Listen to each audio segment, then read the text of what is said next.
नमस्कार दोस्तों, स्वागत है आप सभी का। आज का टॉपिक है एक्टिविटी सिलेक्शन प्रॉब्लम। ये एक और एग्जांपल है ग्रीडी एल्गोरिथम का। तो सबसे पहले मैं आपको ये बताऊंगा कि एक्टिविटी सिलेक्शन प्रॉब्लम होता क्या है। तो उसके बाद हम एक इसका वर्किंग एग्जांपल डिस्कस करेंगे, एल्गोरिथम और कॉम्प्लेक्सिटी भी डिस्कस करेंगे। तो सबसे पहले मैं आपको बता दूं कि कभी कभी हमें सिस्टम कंप्यूटर पे काम करते समय ऐसी रिक्वायरमेंट आती है कि हमें एक गिवन टाइम स्लॉट में हमें मैक्सिमम नंबर ऑफ एक्टिविटी को कंप्लीट करना होता है। और उस समय हमारे पास एक्टिविटीज किस फॉर्म में दी जाती हैं। सपोज हमें स्टार्टिंग टाइम और एंडिंग टाइम दिया गया है सारी एक्टिविटीज का, और हमें नंबर ऑफ एक्टिविटीज दी गई हैं। उनमें से हम जो गिवन टाइम स्लॉट से उन मिनिमम टाइम स्लॉट को लेते हुए हम मैक्सिमम नंबर ऑफ एक्टिविटी हम कैसे कंप्लीट कर पाएंगे, तो वो हम सेलेक्ट करते हैं। उसके लिए हमें एक्टिविटी सेलेक्ट करनी होती है और किस तरह से हम नंबर ऑफ एक्टिविटीज को हम बढ़ा सकते हैं, मैक्सिमम नंबर ऑफ एक्टिविटीज को हम ले सकते हैं। ऐसे हमें शेड्यूल क्रिएट करना है, ऐसा हमें ग्रुप क्रिएट करना है। तो यही है एक्टिविटी सिलेक्शन प्रॉब्लम। जब हमें एन नंबर ऑफ एक्टिविटीज में से कुछ एक्टिविटी सिलेक्ट करनी होती है सो दैट वो बिना ओवरलैपिंग के रन हो जाए और मैक्सिमम नंबर ऑफ एक्टिविटीज हम कंप्लीट कर पाए। तो इसके लिए मैं एक एग्जांपल लूंगा तो उससे आपको बहुत अच्छे से क्लियर हो जाएगा दोस्तों। तो इसके लिए मैं बताता हूं आपको कि आपके पास suppose an number of activities हैं और सभी एक्टिविटीज का आपको स्टार्ट टाइम दिया गया है, स्टार्ट टाइम दिया गया है और एंडिंग टाइम दिया गया है। स्टार्ट टाइम दिया गया है और एंडिंग टाइम दिया गया है।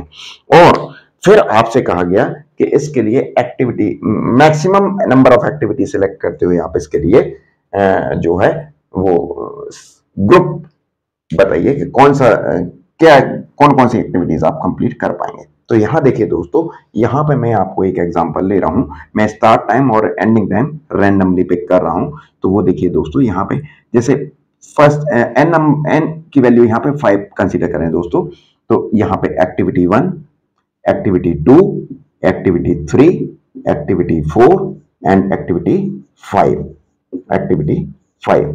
अब दोस्तों यहां पे इस पहली एक्टिविटी का स्टार्ट टाइम 1, एंडिंग टाइम 2, दूसरी एक्टिविटी का स्टार्ट टाइम 3, एंडिंग टाइम 4, तीसरी एक्टिविटी का स्टार्ट टाइम 0, एंडिंग टाइम 7, चौथी एक्टिविटी का start time 2 and ending time 6, और पांचवी एक्टिविटी का स्टार्ट टाइम 5 और एंडिंग टाइम 8 है। अब देखिए दोस्तों, आपको ये सारी एक्टिविटीज 5 नंबर ऑफ एक्टिविटीज का स्टार्ट टाइम दिया गया है और एंडिंग टाइम दिया गया है। अब मैं आपसे कहूं कि यहाँ पे आपको कितना टाइम अवेलेबल है, कितने स्लॉट्स अवेलेबल हैं, उन स्लॉट्स में आपको maximum number of activity find out run करनी है। तो यहाँ देखिए जो मैक्सिमम आपका एंडिंग टाइम है कि जितना भी आपको नंबर ऑफ एक्टिविटी दी गई हैं उनमें देखिए कि मैक्सिमम एंड टाइम कितना है। मैक्सिमम एंडिंग टाइम के इक्वल आपके नंबर ऑफ स्लॉट्स आपके पास आ जाएंगे। मैक्सिमम टाइम के इक्वल आपके नंबर ऑफ स्लॉट्स आपके पास आ जाएंगे। तो अब आप देखिए दोस्तों, आपके पास यहाँ पे 8 नंबर ऑफ स्लॉट्स हैं। तो यहाँ पे आप किस तरह से 8 नंबर ऑफ स्लॉट्स में maximum number of activities run कर सकते हैं वो देखिए। तो ये 8 स्लॉट्स मैंने आपको बता दिए, 8 स्लॉट्स अवेलेबल हैं। अब यहां पे आपको पांचों एक्टिविटीज दी हैं।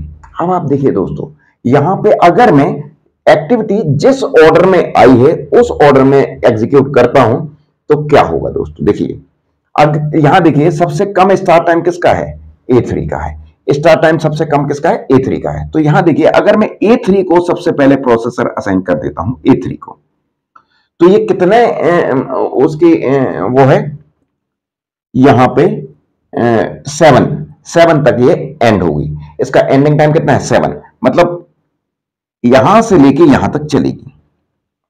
अगर हमें ओवरलैपिंग नहीं करना है, इसका मतलब जब ये A3 कंप्लीटली एग्जीक्यूट हो जाएगी उसके बाद ही हम किसी दूसरी प्रोसेस को ले सकते हैं।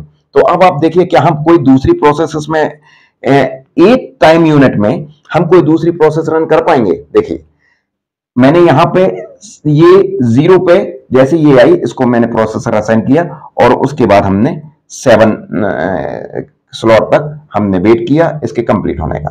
जब 8 स्लॉट में आए हम तो हमने देखा कि रिमेनिंग एक्टिविटी 4 रिमेनिंग एक्टिविटीज थी, A1, A2, A4, A5। इनमें से A1 का स्टार्टिंग टाइम था 1 और एंडिंग टाइम था 3, मतलब 7 तक ये 3 कंप्लीट हो चुका है। A2 का स्टार्टिंग टाइम था 3 और एंडिंग टाइम था 4, मतलब 7 तक जब हम इसके खत्म होने का वेट कर रहे थे तब ये भी कंप्लीट हो चुका था। A2 का स्टार्टिंग टाइम था 2 एंड एंडिंग टाइम था 6, मतलब ये भी कंप्लीट हो चुका था। A5 का स्टार्टिंग टाइम था 5 और एंडिंग टाइम था 8। ये अभी एक जो स्लॉट बचा है उसमें हम ये एक्टिविटी ले सकते थे, लेकिन इसका स्टार्टिंग टाइम कितना था? 5। इसका मतलब इसको हमें यहां यूज करना था, अब मतलब हम इसको भी नहीं ले पाएंगे। तो दोस्तों आप देखिए कि हम 8 टाइम स्लॉट्स में 8 जो स्लॉट्स हैं हमारे पास, उसमें हम कितनी एक्टिविटी परफॉर्म कर पाए? केवल एक एक्टिविटी परफॉर्म कर पाए।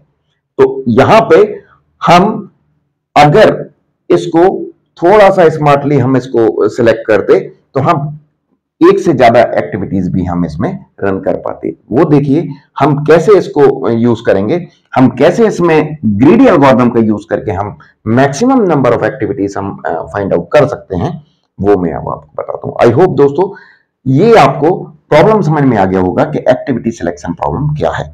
तो अभी जैसे दोस्तों हमें 8 टाइम स्लॉट्स में मैक्सिमम नंबर ऑफ एक्टिविटीज को रन करना है और वो भी ओवरलैपिंग नहीं होना चाहिए। इसका मतलब अब देखिए दोस्तों इसको कैसे हम कंप्लीट करते हैं। तो यहां देखिए अगर मैं इसमें ग्रीडी एल्गोरिथम का यूज करूं तो उससे हम सॉल्यूशन निकाल सकते हैं और maximum number of activity run कर सकते हैं। तो सबसे पहले इसके लिए ग्रीडी एल्गोरिथम अप्लाई करने के लिए हम क्या करते हैं कि जितनी भी हमारे पास एक्टिविटीज दी हैं उनको हम एंडिंग टाइम के बेसिस पे असेंडिंग ऑर्डर में सॉर्ट कर लेते हैं। एंडिंग टाइम के बेसिस पे अगर हम इनको सॉर्ट करेंगे तो देखिए क्या सीक्वेंस बनेगा। तो एंडिंग टाइम के बेसिस पे हमें करना है, तो सबसे कम एंडिंग टाइम A1 का है तो हम A1 को सबसे पहले रखेंगे। तो उसके बाद 4 A2 का है तो हम A2 को रखेंगे। उसके बाद 7 A3 का, सॉरी 6 A4 का है तो हम A4 को रखेंगे। उसके बाद 7 A3 का है तो हम A3 को रखेंगे और A5 का एंडिंग टाइम 8 है तो हम A5 को रखेंगे। तो जब हमने इसको एंडिंग टाइम के बेसिस पे जब हमने इनको सॉर्ट किया तो हमें ये सीक्वेंस मिल गया।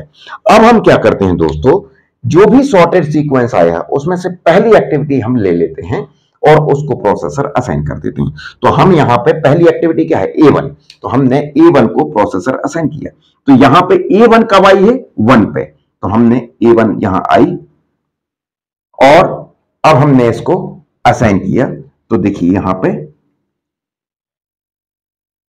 ये A1, फिर ये 3 स्लॉट तक A1 चलेगी, इसका एंडिंग टाइम 3 है। तो जैसे हमने इसको, अब ये 3, अब हमने पहली प्रोसेस तो हमने इस सीक्वेंस में पहली प्रोसेस ले ली थी, एक्टिविटी ले ली थी, लेकिन अब हमें नेक्स्ट एक्टिविटी सिलेक्ट करनी है कि अब और कौन सी एक्टिविटी हमें लेना है। तो अब हमें यह देखना होगा कि जो करेंटली रनिंग एक्टिविटी है उसमें उसका जो एंडिंग टाइम है उसको हम देखेंगे, और जिस प्रोसेस रिमेनिंग एक्टिविटीज में जिन भी एक्टिविटीज का starting time currently running activity के एंडिंग टाइम से ज्यादा या उसके बराबर होगा उसको हम ले सकते हैं। तो अब देखिए यहां पे इसका एंडिंग टाइम 3 है और A2 का स्टार्टिंग टाइम 3 है, इसका मतलब हम इसको यूज कर सकते हैं। नेक्स्ट इसको हम असाइन कर सकते हैं। तो जैसे ही हमने A2 को असाइन किया तो 4 पे ये कंप्लीट हो जाती है, 4 पे ये कंप्लीट हो जाती है। अब हमें ये दोनों कंप्लीट हो गई, तो अब हमें तीसरी एक्टिविटी सेलेक्ट करनी है। तो अब ये 4 पे कंप्लीट हो रही है तो इसका स्टार्टिंग टाइम 0 था, इसको हम सिलेक्ट नहीं कर सकते। इसका स्टार्टिंग टाइम 2 था, हम इसको भी सिलेक्ट नहीं कर सकते।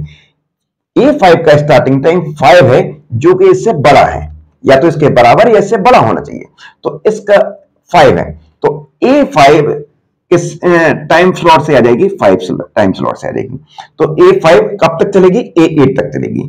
तो A5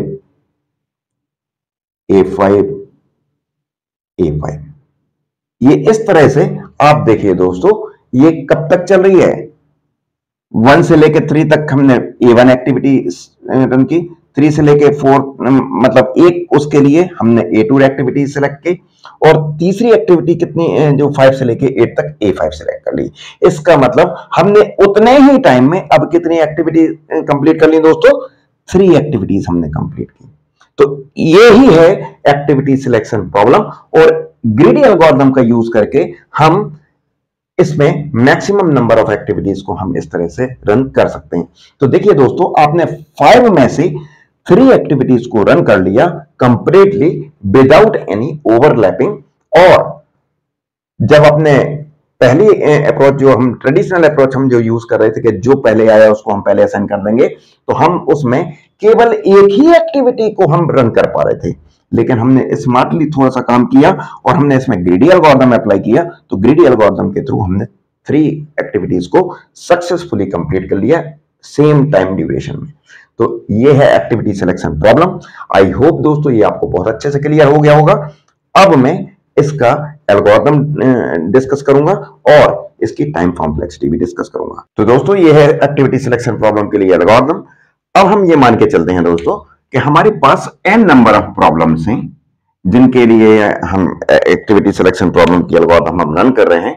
तो ये 3 स्टेप्स जो अभी हमने यूज किए टास्क को कंप्लीट करने के लिए, इन 3 स्टेप्स की कॉम्प्लेक्सिटी हम देखेंगे और जिस पर्टिकुलर स्टेप की कॉम्प्लेक्सिटी सबसे ज्यादा होगी, एल्गोरिथम की कॉम्प्लेक्सिटी उसी पर बेस्ड होगी और वो ही एल्गोरिथम की कॉम्प्लेक्सिटी हो जाएगी। तो पहला स्टेप अगर देखिए, जैसे मैंने आपको बताया कि n नंबर ऑफ प्रॉब्लम्स आपके सामने हैं दोस्तों, तो यहाँ पे पहला स्टेप हमारा था कि sort all activities in ascending order on the basis of n time. n time के बेसिस पे हमने सारी एक्टिविटीज को असेंडिंग ऑर्डर में अरेंज किया था।